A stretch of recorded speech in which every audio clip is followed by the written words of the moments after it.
The Pop Culture Cafe Radio presents classic thrillers.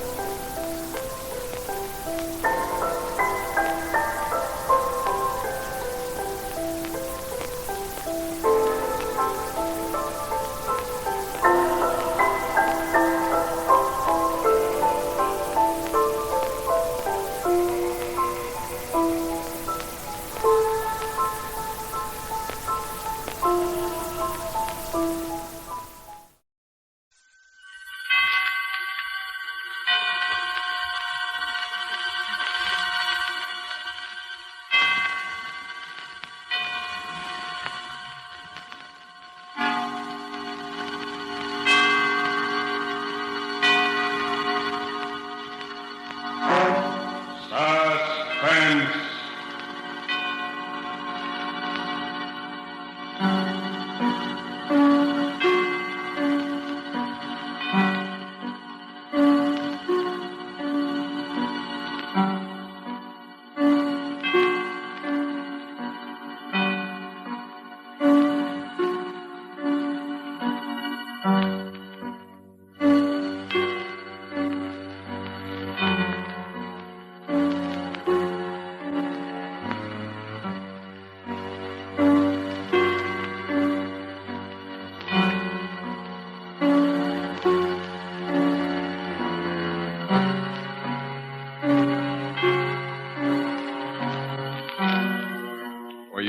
Men and women in the armed forces of the United Nations, we present one of America's top spine tinglers, a radio rebroadcast of a program dedicated to the mysterious, the unusual, and sometimes the supernatural. A program of Suspense. This is the truth. Do you understand? The truth. It must be the truth. It has to be.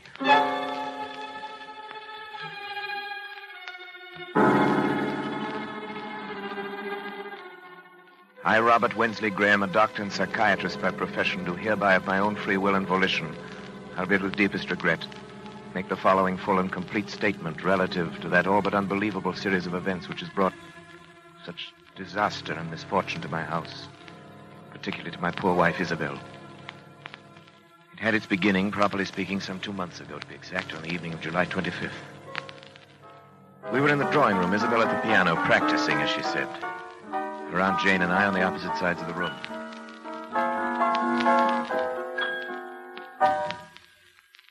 Isabel, what's the matter? I don't know. I can't seem to keep my mind on anything anymore, even my music. Nerves. Nerves. Isabel. Yes, Robert. I don't wish to distress you, but it's been going on for quite a little while now. It's not getting any better. I know.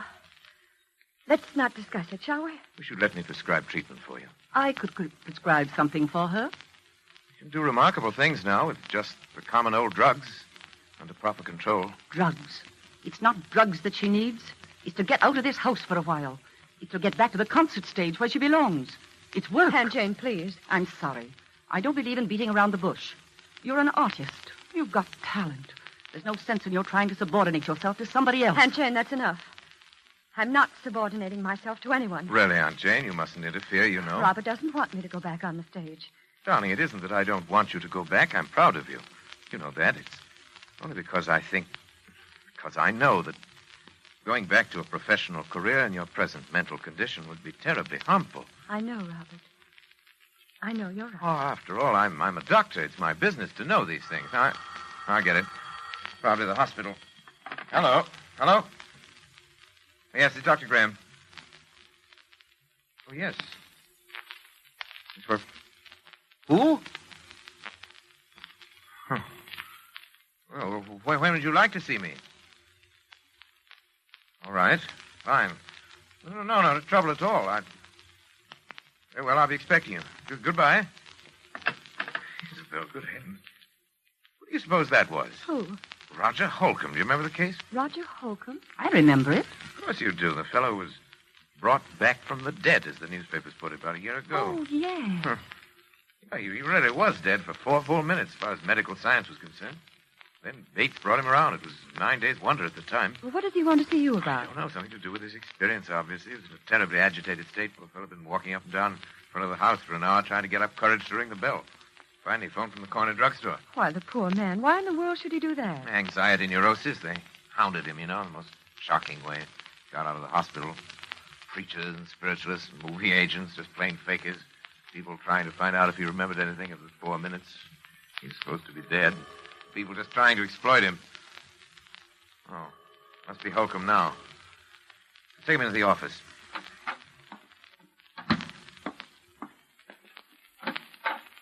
Dr. Graham?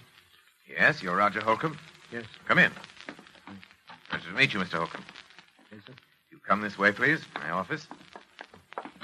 Now just sit down anywhere. Lie down on the couch if you like. You're tired. I am tired. Tired unto death. Give me your hand, please. For heaven's sake, there's nothing wrong with my pulse. If that's all you think it is, I'll go. Why did you come to me, Mr. Holcomb?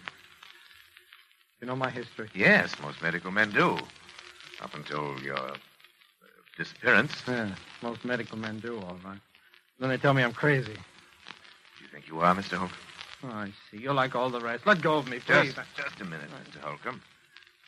You came to me for advice. For treatment. I suggest you tell me your story. Well, I was told you specialize in strange cases. Things that other men can't explain. And that's true in a way. Oh, you know what happened when I got out of the hospital. How Yes. they followed me, questioned me, hounded me day and night, trying to find out if I remembered anything, if I'd experienced anything beyond the grave. Yes, I remember that. Well, then you remember that my answer was always the same. That I remembered nothing. That I knew nothing. Well, I was wrong. Oh? What did you experience during those 4 minutes? I don't know. But it must have been something. Something I don't even dare to think about. How do you know this? Well, it happened the first time on a boat trip, which I'd taken to recover my health. I found myself chatting with a woman who was seated at my table in the dining saloon. She found occasion, as such women often will, to mention her age. She said, "After all, I'm not yet 40. And then it happened. What happened? Well, from somewhere came crashing into my mind the certain knowledge of the exact day and year of that woman's birth. And with it, a compulsion to speak out. A compulsion which I could no more have resisted than I could have resisted breathing. I said, "Madam, you were born in May, weren't you? May 30th. And she looked at me in utter astonishment. We'd never even seen each other before in our lives. And said, "Yes." And then I added the date, the year 1900. See, she was well over 40. She'd lied to me. Innocent enough thing, but I had known the truth. And I'd been forced to speak. And I have been ever since. This phenomenon has occurred often? More times than I can remember. Every time a direct lie, no matter how trivial, is uttered in my presence, I suddenly know the answer to that lie. I know the truth. And I'm compelled to speak it. And this condition has existed only since your... Since my 4 minutes beyond the grave, yes. Quite. It's as though, in that brief time, I glimpsed eternity. As if I'd seen revealed all truth of all the ages. I can never tell you how horrible that's been. I found that men, even the most honest of men, live by lies. Tell me, you have a family, friends who are understanding? Oh, for heaven's sake, Doctor, don't you understand what this has done to me? Yes, I had a family and friends, a girl I was going to marry.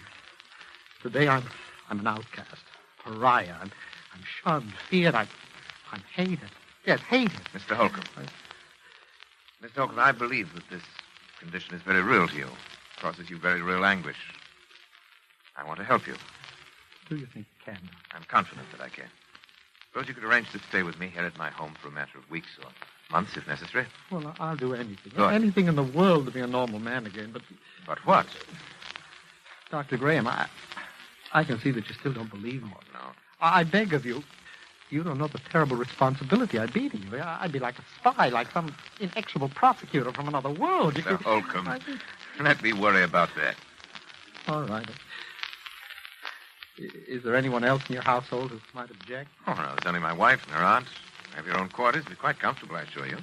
I'm sure I'd be It's a lovely house, but I've seen of it. Yes, I'm rather lucky. I'm interested in research primarily. Not much money in that, you know, but a couple of years ago I came into quite a nice inheritance. House went with it. What is it? What's the matter? The inheritance was not yours. It was your wife's. The house is your wife's. You were penniless.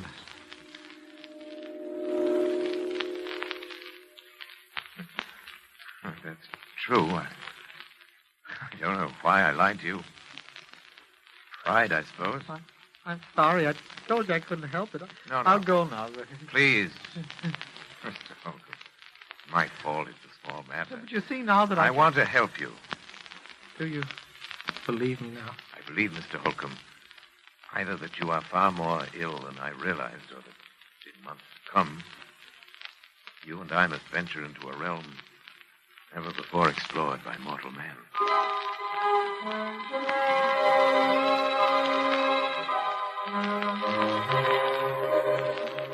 It was utterly fantastic, and yet it was true. I checked the facts again and again. He could not possibly have known, and yet he knew. Could you imagine what this meant to a man of science?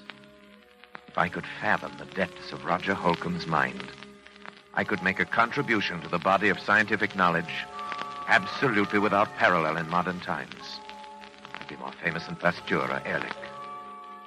There remained the problem of Isabel. I was aware of the danger, of course. I was acutely aware of the peculiarly delicate balance of her mind at that time. The fact that the presence of a man like Roger Holcomb might be seriously detrimental to my rather well-conceived plans for Isabel. I believed I could control the situation. I determined to proceed. Actually, Holcomb's presence made itself felt almost immediately. The first incident came after he'd been with us.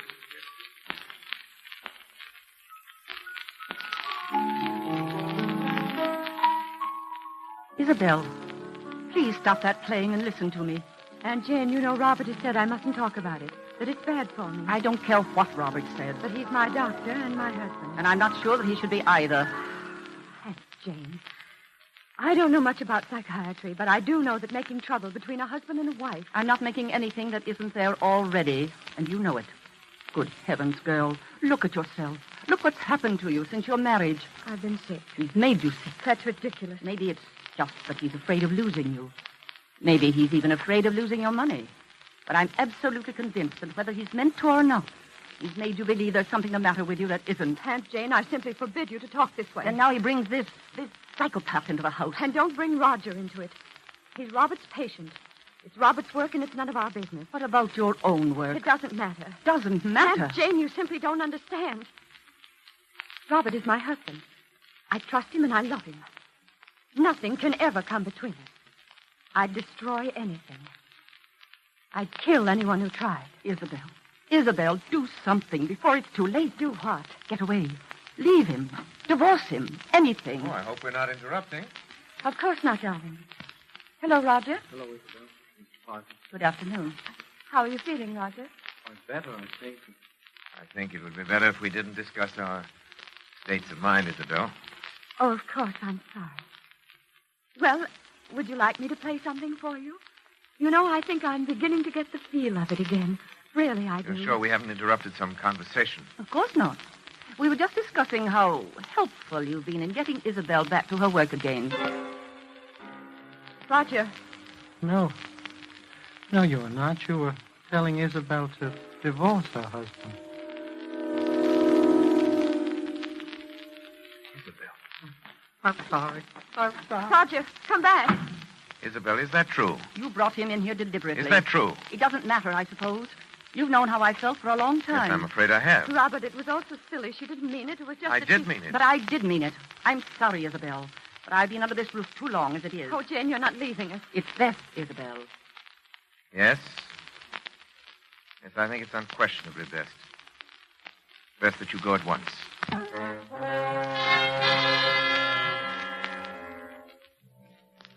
She left us, of course. I'd always believed that Jane exercised an unfortunate influence over Isabel. I did not dream it had reached such a point as this.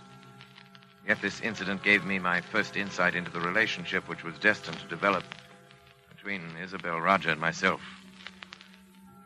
The first and most obvious result was that within a matter of weeks, Isabel was to lose every friend she had. We became further estranged as each day passed. It was difficult to speak of even the most casual things with this strangely terrifying specter of truth always at our elbow. The situation reached its inevitable climax the evening that Leopold Serinsky, the famous conductor of the Los Angeles Symphony, was to call on Isabel with a view to resumption of her professional career under his auspices. I gave a great deal of thought to that evening. It had to be handled with a great... Robert, you will help me, won't you? Of course I will, darling. I don't know whether you realize how important it is to me. I have nothing but the music now. I've been working so hard. Playing sometimes half the night while you were asleep. I've heard you. Sometimes it seems that the piano's all that's helping me to keep my sanity. My darling, I want you to let me prescribe something for you. Time we face this thing, your trouble, I mean. Robert, does he have to have dinner with us tonight? Roger, Isabel, you know how I stand on that. Oh, yes, but just now, this one... Even once, Isabel, keep him in his room like a spoiled child when we have guests. Isabel, it might undo everything I've accomplished in weeks. Oh, of course. You're right. But, Oh, Roger, come in. Robert, I was wondering if I mightn't be excused just tonight. Oh, you're having dinner with us, Roger. Must I? You know you must, Roger, and you know why. Why, Roger, don't you want to meet the great Leopold Serinsky? He's really a wonderful person. Yes, indeed, I would very much. You know, I made my debut with him in 1934. I did a concert with him every year until I... Isabel was very talented, you know. I was? I am. Oh, Roger, I'm going to play with him again. He wants me to open the season in November. Can you imagine what that means to me? I'm so glad, Isabel. And Robert has finally given his consent. Haven't you, dear? I'm sorry. What was it you said, Isabel? I said you'd given your consent to my playing with Serinsky. Well, Isabel, you know I don't want you to think that I'd ever stand in your way. I know, dear. Roger, I'll do the Emperor Concerto, and you will come to hear me. You do want to, don't you, Roger? Please, Isabel, don't ask things of me that can't... What's the matter? What's the matter with both of you? You act as though you thought I wouldn't be able to appear. As though the whole idea were hopeless or something. Isabel, please. I am going to play. I'll be better than I ever was. You know I will, don't you? Don't you? Yes, of course, Isabel. You play wonderfully. Roger. No, Robert, you're very certain that Isabel will be prevented from ever playing again by death. Death? Oh, Isabel, forgive me, please. By death? No. Oh, no. Please, Roger, it's not true. Tell me it isn't. Roger, answer me. Answer me. Roger, do you hear me? Answer me. Answer me!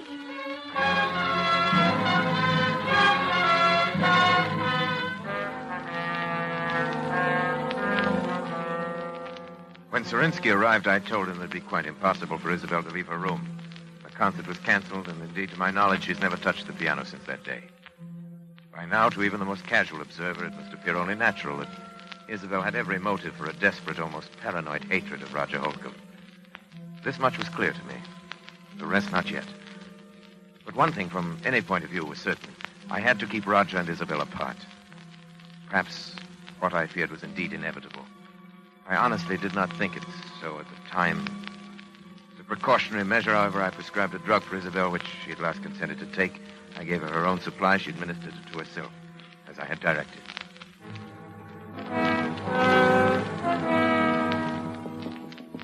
Roger? Roger? Yeah? It's Isabel. What do you want? Let me in, please. No. Please, it's terribly important. Robert said that I know. But he said it would be all right this time. You sure? Yes. Yes, please. All right. Now, what do you want? I want to talk to you, that's all. What about it that's so important? Roger, why don't you ever leave your room anymore? Can't you guess? Do you think I hate you? Isabel, I don't know what to think anymore. You do, don't you? I warned him. I told him it would happen. Now I'm going mad up here thinking of the anguish I've caused you. But, Roger, I don't. You must believe me. I know what it's been like for you having me here. Isabel. Roger, you see, for the first time in my life, I think my husband is wrong about something. Wrong? Yes. Don't you see? He's been worried about both of us. And so this distrust has grown up between us. Well, I don't distrust you, Isabel. You've been more wonderful to me than I But say. you're afraid of me. And that amounts to the same thing. And it's bad. For the both of us. It's hurting both of us. Well, I've often felt I wanted to talk to you, beg your pardon. Oh, you don't have to do that. We're both sick. But I think if we saw each other sometimes, if we talked the whole thing out, it would help us both. Well, does Robert think so, too? No. Then he didn't tell you it was all right to see me. No. I lied to you. You what? I lied to you. You lied to me. And it didn't happen. Isabel, don't you see? I am getting well. It didn't happen. I know. I don't think it does happen anymore. Except with Robert. With Robert? What makes you think I don't know. Something about the way he acts. The way he is. Oh, but Isabel, he is curing me. Then perhaps you shouldn't have come No, up with... no, don't you understand? We must see each other. We must talk. No, listen. Isabel. Robert, something's happened that I must tell you Please, about. you're completely overwrought. Oh, but Robert, if I must Robert- insist. Isabel, why did you do this? I'm You have to sorry. have a sedative right away. Isabel, get the bottle from your room. Mine? Yes, please, hurry. All right. Robert, she lied to me. Yes, I know. But, Roger, I must absolutely forbid you to talk now. You must trust me. All right, but later I want to have a long talk with you. Of course She we lied. shall. Here it is. I brought my hypodermic, too. I'm glad you did. The other one's mislaid somewhere. Will you give it to him, please? I? Yes, I'm sorry, but this has upset me rather badly. My hands are shaking. Robert, I'm terribly sorry. No matter now. Give him the hypodermic in the upper arm. That's right. Yeah. Thank you. Leave us now, please, Isabel. All right. How are you feeling now, Roger? Well, I'm fine, Robert. I think I'm better than I've been in months. I know you're better. That's why I was so upset to see you. Why, Robert? Can't tell you all my reasons now, but you must trust me and believe in me. Oh, I do, but... Only that I'm afraid for your health. Roger. No. You're afraid of murder. What? Murder. Roger, listen to me. Roger. Murder.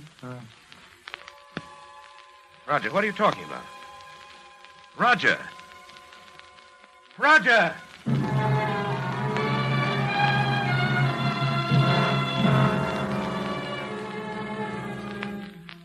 It was clear to me now.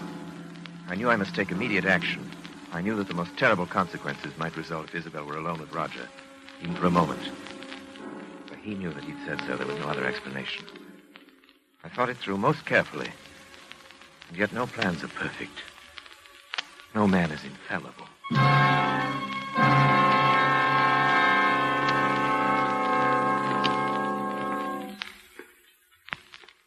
Isabel, Robert, frightened. what are you doing? Nothing. Don't lie to me, Isabel. I'm not. You were coming from Roger's room. No. No, I swear I won't. Isabel, don't you understand that you're sick? That I've insisted on these things for your own good and his. All right. I was going to talk to him, but I haven't. Oh, Isabel. Why do you try to tell me that?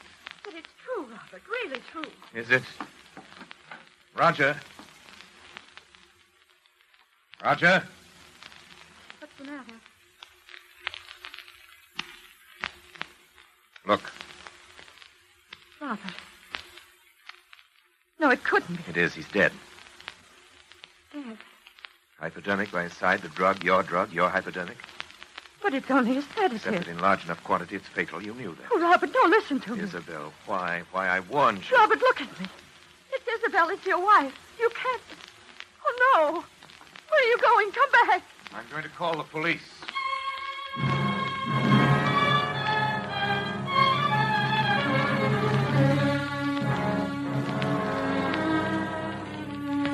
It was perhaps the most terrible decision a man ever had to make, even though it did come not as a shock to me, even from my point of view as a scientist. It was terrible enough. Yet it had to be done, and I had done it. I did not speak to her as we waited, and she made no further attempt to appeal to me. She seemed utterly stupefied, perhaps as a result of the drug she'd herself been taking. Perhaps because she suddenly realized she was hopelessly trapped. Police arrived, I told the story with as little emotion. Yes, there are fingerprints, all right, on both the bottle and Those the would be hypodermic. my wife's, of course. They both belong to her. Is that true, Mrs. Graham? Yes. Dr. Graham, do I understand, then, that you are formally charging your wife with the murder of Roger Holcomb? Well, you could hardly expect me to do that, could you, Inspector? I'm simply telling you the facts. Yes, but you said she hated Holcomb, and you knew it. My wife has been mentally ill for some time. There are many people who can testify to that. You plead insanity, of course.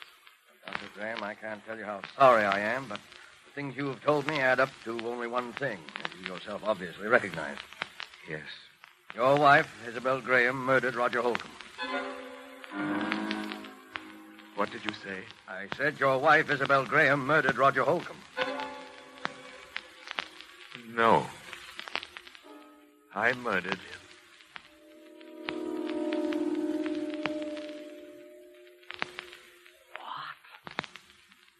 I tried to make it appear that Isabel had done it. And I succeeded. But I killed him.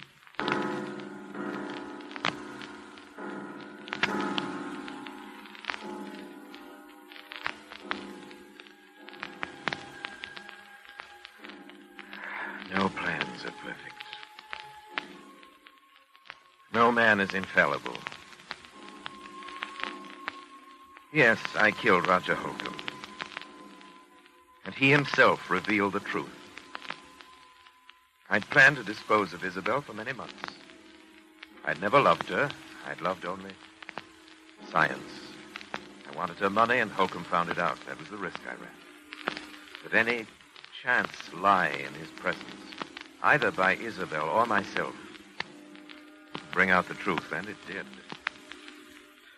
I had no alternative once he'd discovered that but to kill him. It's easy enough to throw the blame on Isabel. I had not counted on that terrible compulsion for the truth. That strange affliction of Roger Holcomb's and its power over me. Did it transfer itself at his death to me? Or was it conscience? Pity that it had to end this way. It was a fascinating case.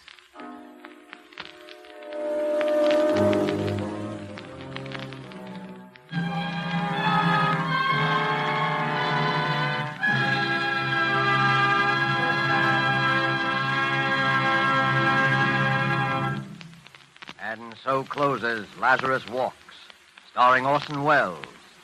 Tonight's tale of Suspense.